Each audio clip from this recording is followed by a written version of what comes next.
안녕하세요, 여러분. 오늘은 보장시간제 약정과 관련된 판례를 살펴보려고 합니다. 보장시간제 약정 관련된 판례는요, 이게 근로시간 파트에서 제일 중요한 판례다. 또는 뭐 저희 교수님들이 저술하신 로노웨나 아니면 판례백선에 실려 있다. 그렇다기보다는요, 이걸 여러분들께서 이해하시기 좀 어려워하는 판례이기도 해서 이렇게 5분 판례로 준비를 해보았습니다. 그래서 이해하기 어렵기 때문에 다시 한번 살펴보자라는 취지라는 점을 미리 말씀을 드리고요. 그렇기 때문에 좀 영상이 길어지거나 두 번에 나누어서 여러분들께 보여드릴 수 있는 점 미리 양해를 부탁드립니다. 보장시간제 약정이라는 게 뭔지부터 여러분들하고 같이 정리를 해봐야 될 것 같은데요. 일정 시간을 연장근로나 휴일근로로 간주하기로 노사 간에 합의가 된 거죠. 이 뜻은 뭐예요? 애초에 뭐 우리는 한 달에 50시간을 연장근로 한 걸로 간주하자. 그리고 그걸 보장하겠다라는 것은 뭡니까? 실제 근로시간에 관계없이. 그럼 여러분들이 이걸 보는 순간 포괄임금제인가? 라고 하실 수 있는데요. 포괄임금제는 아예 몇 시간인지조차 기재가 되지 않습니다. 그냥 연장, 야간, 휴일 다 해서 뭐 초과수다. 아니면 그냥 우리는 다 퉁쳐가지고 뭐 월 500이다. 이런 식으로 약정을 하는 건데 보장시간제는 어때요? 몇 시간을 연장 휴일 근로로 줄 건지를 명확하게 정하는 겁니다. 그러니까 우리는 뭐 왕복했을 때 운전기사님들 통상적으로 뭐 하루에 10시간, 일주일에 5일이니까 일주일에 10시간씩 그냥 넉넉하게 한 달에 50시간으로 하겠다. 이런 식으로 정해놓는 겁니다.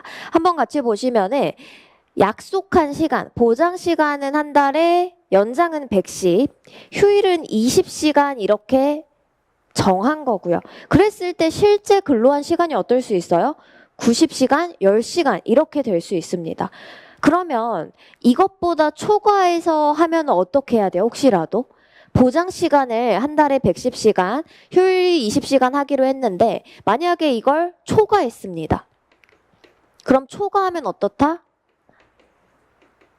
초과분을 지급하는 겁니다. 이 정도까지는 보장하되 혹시라도 이걸 초과하면 더 지급하겠다라는 게 보장시간제 약정이에요. 포괄임금제는 어떻죠?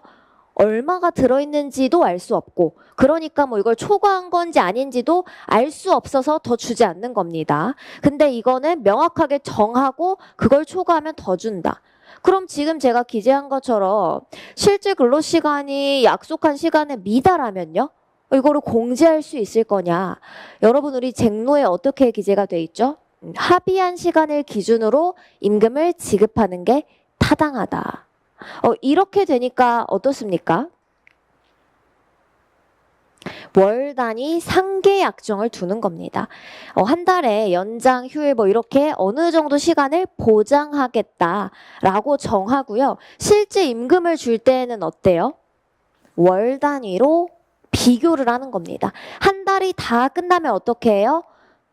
우리가 보장하기로 한 한 달의 연장 근로 시간과 실제 이 근로자의 연장 근로 시간을 비교해서 그걸 초과할 때만 임금을 주는 겁니다. 예를 들어서 요거 한번 보시면요. 특정 주에 우리는 월, 화, 수, 목, 금 하고 토요일 5시간치를 쳐서 일주에 45시간치의 임금을 주기로 보장을 한 겁니다. 그랬을 때 실제로는 이걸 훨씬 초과해서 근로를 했다라고 하면 그 주에 바로 연장 근로 해가지고 5시간 초과했네 라고 줍니까? 아니죠. 한 달 단위로 계산을 해서 주겠다라는 겁니다. 그랬을 때 어떻게 계산이 되는지 한번 비교를 해볼게요. 한 달 단위로 일을 했을 때요. 다시 한번 보시면 1일 8시간 주 5일 그 다음에 5시간치 해서 45시간치의 임금을 지급하기로 보장하는 약속을 한 겁니다. 그랬을 때 실제로 근로자가 일한 시간을 한번 보니까요.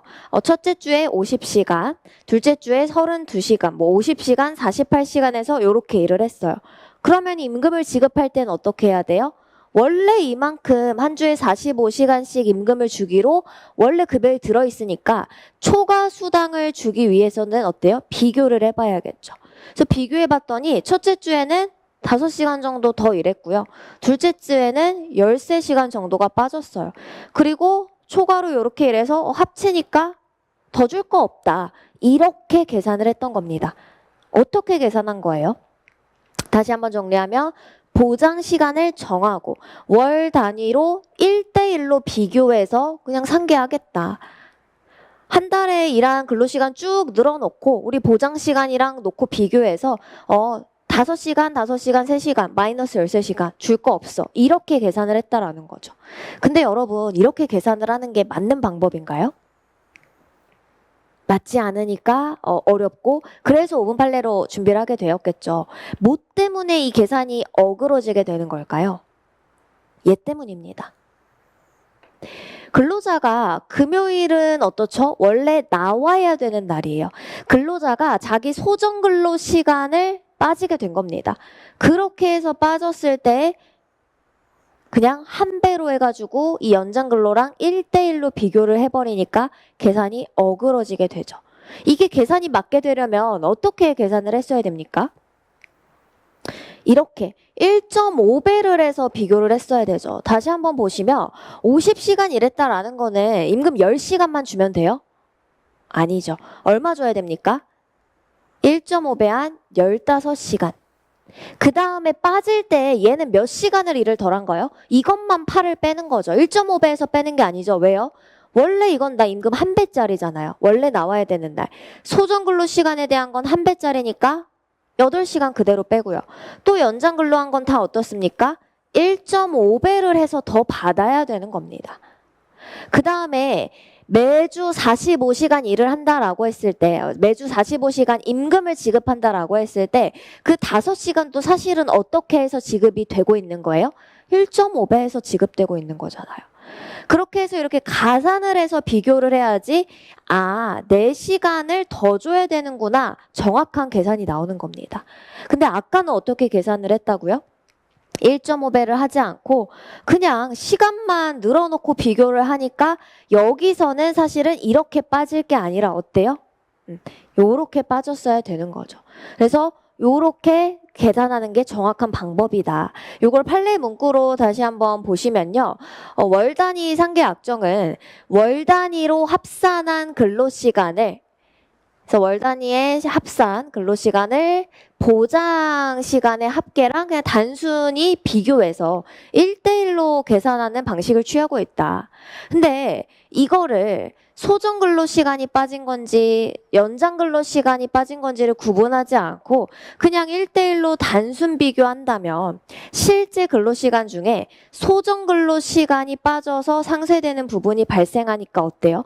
거기에 대해서는 임금이 지급되지 않는 그래서 근로기준법 56조 1항의 기준에 미달하는 임금을 주게 되기 때문에 1대1로 비교해서 상계하는 월 단위 상계 약정은 어떻다? 근로기준법에 미달하기 때문에 무효다. 그래서 이 사례에서 문제가 됐던 건 이렇게 월 단위로 상계하는 약정이 효력이 있을 거냐. 만약에 이게 유효하다면 그때 가산수당 어떻게 지급해야 되냐. 이게 쟁점이 됐던 사례입니다.